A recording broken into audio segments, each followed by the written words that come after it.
This is the King Chasing Podcast, where we keep Christ at the center of athletics. Here's your host, Brandon Gilmore. Welcome back to the show, everyone. I'm Brandon, and this is the King Chasing Podcast. As always, thanks for joining us, and please make sure to visit our website at theNCCAA.org for more King Chasing content. Well, we have an excellent show in store for you today as we have Grace Norman joining us. Grace won gold in the paratriathlon at the 2016 Rio Paralympic Games and most recently won silver at the 2020 Tokyo Paralympic Games. She currently holds the world records for the 800 meters and 1500 meters in the T44 classification for track and field. Grace is a 2020 graduate of Cedarville University, where she earned NCCAA All-American honors in both cross-country and indoor track and field, while also helping the Yellow Jackets win 2 NCCAA cross-country national championships. Thanks for listening today, and I hope you enjoy my conversation with Grace. Well, hey, Grace, welcome to King Chasing. How's everything going? Doing pretty well. Thank you. Thanks for having me. Yeah, we're happy to have you on here. Now, you won the paratriathlon silver medal at the 2020 Summer Paralympics, which actually just took place this past summer because of the COVID situation. But so first of all, congratulations. It's quite an accomplishment. But I'm curious, what does it mean to you to be able to compete on a world stage like that and to be able to represent your country? Yeah, the Paralympics is the highest level of sport for para-athletics. And so to be able to represent my country, not only one Paralympics, but this is my second Paralympic Games, is just an incredible experience. From a very young age, my goal was to be in the Paralympics, and medaling wasn't even in my dreams when I was a little girl, but just being able to be there and represent the United States with every other country is just a dream come true. It's also just a pride in my country. I'm not just racing for myself. I'm racing for the entire country. I have my name and then USA right under it. And so it goes hand in hand, and to be able to not only qualify and race, but medal was just a really big honor. Sure. So in order to be a world-class athlete, I imagine the training regimen has to be pretty intense. So when you're training for the Paralympics, what does a day in the life of Grace Norman look like? When I'm in heavy training, it's quite intense as far as what my life looks like. There's not a lot of time for extra things. The word no is said a lot to a lot of people. I've had to turn down countless wedding invites and just going out with friends and having, I guess, the more natural way of fun with, going out, eating out. So a day in my life normally is a lot of working out, a lot of focus on a lot of the details, to bed early. So just to give you a little bit of a sense of that, any day in the past year leading up to the Paralympics this past August was a wake up around 7 a.m., eat some breakfast, and then head out for my first training session that would last around an hour to 2 hours. Sometimes we would double up in the morning and do a second training session. And then we would take about 3 to 5 hour break in between the first training sessions and the evening's training sessions. So we'd refuel, maybe take a nap if we had time, just try to relax and focus on tying up any loose ends with sponsors or doing emails, or finding other hobbies. I found the hobby of quilting, so I did that a lot in the middle. And then we'd come back in the evening, starting up around 3 p.m. and do another session or two, depending on if we had done 2 sessions in the morning, eat a good dinner, and then in bed by 8 p.m. and wake up the next morning and do it all again. Wow. That's incredible. Now, back in 2016, you were able to actually win gold at the Paralympics in Rio de Janeiro. Um, what was it like to stand on the podium and hear your national anthem play? Every race has the potential of a podium at the end of it. The Rio Paralympics ended in the gold, and I was beyond ecstatic with that. It was my first Paralympic Games, my first triathlon at that level. And I came in the underdog. I had never won against the women that I was racing against. And so it was also, the race was also on September 11th that year. And so to be able to win gold and then be on that podium and hear that national anthem just playing in Brazil, on a day when many of our countrymen lost their lives, was also had a special meaning. It was very, just made me really thankful for my freedom, thankful for my safety, thankful for people who sacrifice their lives daily for me to be able to compete in different countries and be safe and follow my dreams. And so it had that, and it also was just a phenomenal honor because podiums are wonderful no matter what race you're in, but with having your national anthem play, it brings in a lot more than just yourself. You're, like I said earlier, it's not just about me racing and my name. I'm racing for the United States, and this medal is going into the medal count for the United States of this games, and everyone is backing you, and it was just an amazing experience. Any podium is welcomed, but the top is definitely a very different experience than, say, silver or bronze. I'm sure. Yeah, that sounds special. Um, Now, soon after winning that gold, you actually began attending Cedarville University. Now, were your classmates aware of what you had just accomplished, and what was that like when you first started there? Yeah, it was definitely interesting. I had just graduated high school, qualified for my first Paralympic Games, went to the Paralympics, had to miss about the first month of my first college semester at Cedarville University. And so coming home, there was obviously, like, it had been televised, everyone kind of knew about it.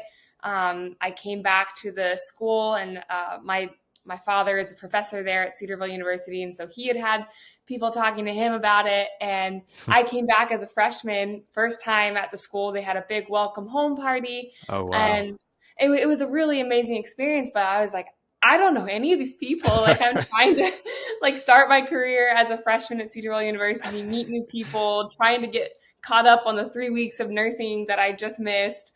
But it was really neat. I felt very supported and just encouraged by all the people that knew of my accomplishments, watched what I did. It helped me feel very supported going into my college career and my nursing career. But it was interesting. You're walking through the dining hall and people are like, "Oh, hi, Grace." And I'm like, "Hi, do I know you?" So Right. it was definitely a good conversation starter. Yeah. Yeah. I feel like I'd be walking around every day wearing that gold medal, just like, yes, check this out. But Yeah, it was interesting because there was part of me, I mean, a big part of me that is super proud of the gold medal, and then there was also that student part of me that was very like, I'm so behind. I have exams I have to take, and I just want to be a normal person and yeah, be able to blend in and not have to talk to a million people a day. But in the end, like, it was a good way to start my first college semester, I guess. now, while you were at Cedarville, you actually competed in several NCCAA national championships, earned All-American honors in cross country and indoor track and field, as well as helping the Yellow Jackets win two cross country national championships. So, can you kind of talk about what those championship experiences were like for you? Yeah, running with Cedarville University was always the dream for me. I knew I wanted to go to Cedarville. I'm a middle child of two sisters, and my older sister was a phenomenal runner and attended Cedarville and ran for Cedarville. With my father being a professor at Cedarville, it was kind of an in for me But once I visited and met Coach Bolander, I loved the program. And I was really excited to see what I could do on a running level, in a collegiate level. And so being able to compete with Cedarville University and under Coach Bolander was really, really important for just making me who I am as an athlete today, and being able to learn more on the athletic maturity and be able to just get more race experience. It was really good.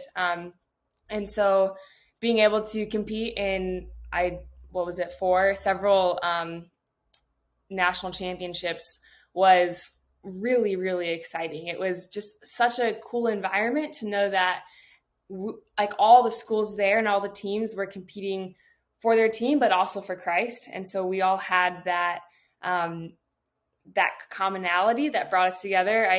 At the end of each race, my team, the team captains were always really good, no matter what race it was. If it was Christian colleges or just regular, we tried to make a prayer circle, and we would see who would join. But definitely at the end of the Christian college championships, that was just a thing that everyone wanted to do. And it was really neat just to see how everyone was giving their best for their school, but also for Christ, and having that same commonality was just really neat to compete at.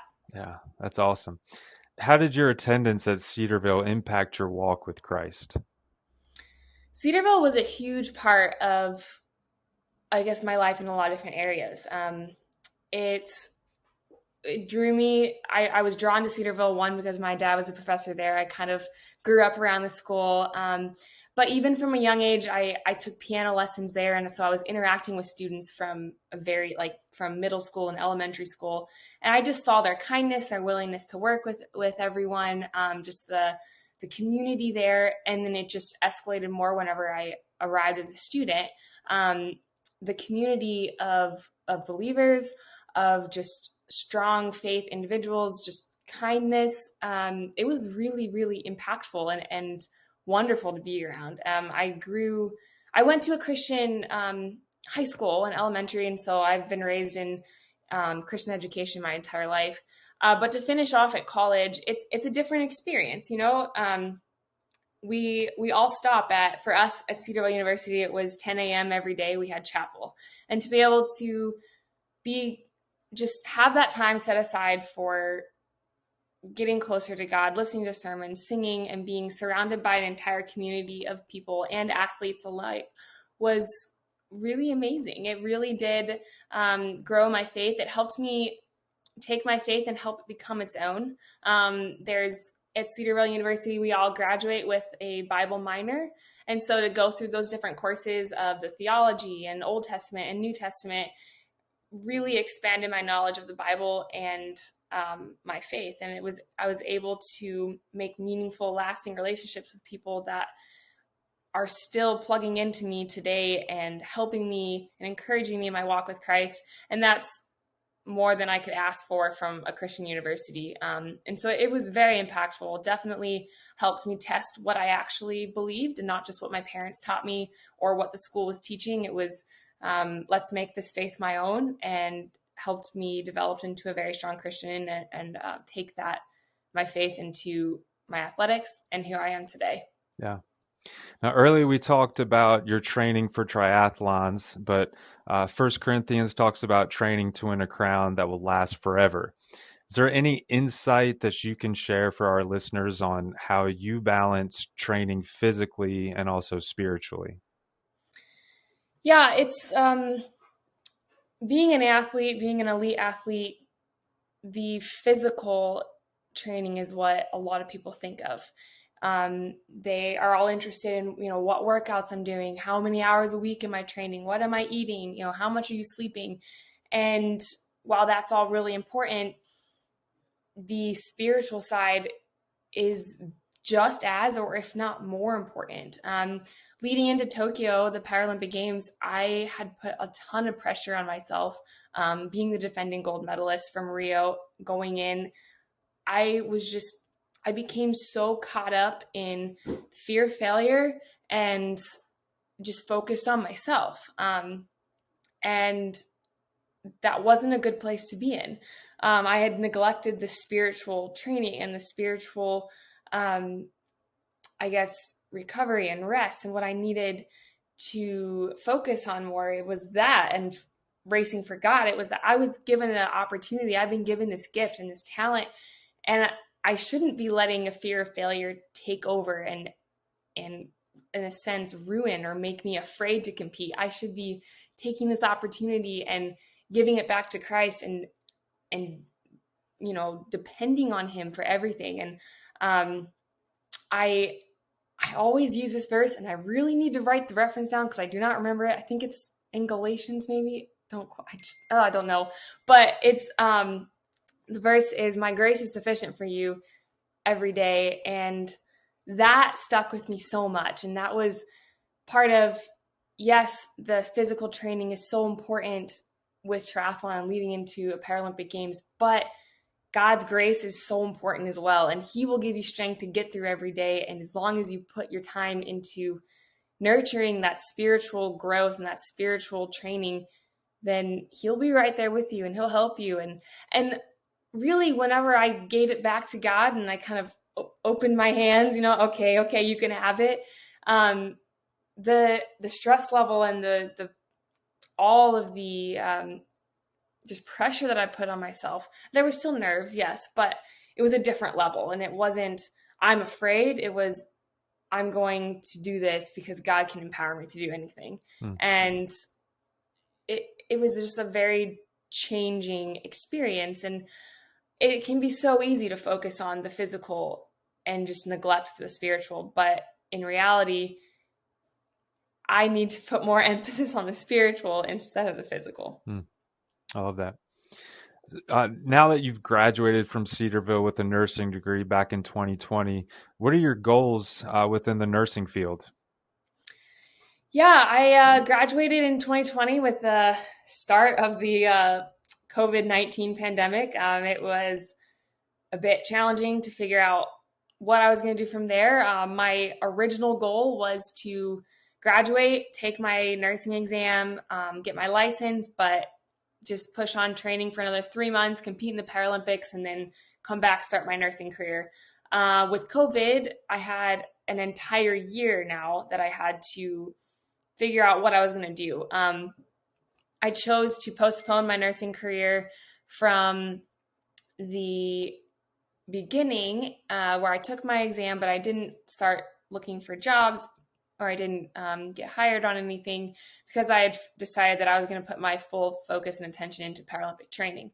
But now that the Paralympics are over and I am relocated in Florida, I've got my Florida nursing license, I am looking for jobs that kind of fit my training, where I'm not working full-time, but that shifts work. And because I do value my nursing degree, I put 4 years of really hard work and schedule balances and everything that I would love to use it. And I have a heart that loves helping people and love giving back. And triathlon can be a pretty selfish sport because that's the nature of an elite athlete, is just taking care of oneself. And so I really do have that desire to reach out and give back and help others. And so I'm really looking forward to hearing back from some of these companies that I've applied to and see where my nursing job takes me this year living in Florida. I'm curious, do you put gold medal winner on your resume? Is that on there? It is on there. Yeah. My resume kind of looks a little weak with not a lot of work experience, but at the end it says Paralympian 2 times, the gold and silver. And so maybe I've had a few employers come back of, wow, I've looked you up. You're very inspiring. Like, yeah. Well, thank you. I hope it helps me get a job. Right. If nothing else, it shows you're a hard worker. So yeah, exactly. One final question. Can we expect to see you in Paris for the 2024 Paralympics? Yes, absolutely. I finished the Tokyo Paralympic Games, and right as I crossed, I said, okay, it's time to go back and defend my gold in Paris. There you go. Awesome. Well, we look forward to that. We'll be cheering you on. That's all the time we have today, but thanks, Grace, for joining us on King Chasing. Thank you. Well, thanks again to Grace for sharing her experiences on the world stage and how she trains both physically and spiritually. If you haven't yet, please subscribe to the King Chasing podcast on whatever app you use to listen. We would also appreciate it if you encouraged others to listen and subscribe. Once again, we're thankful to you for tuning in and supporting us. Join us next time on King Chasing. Take care, everyone.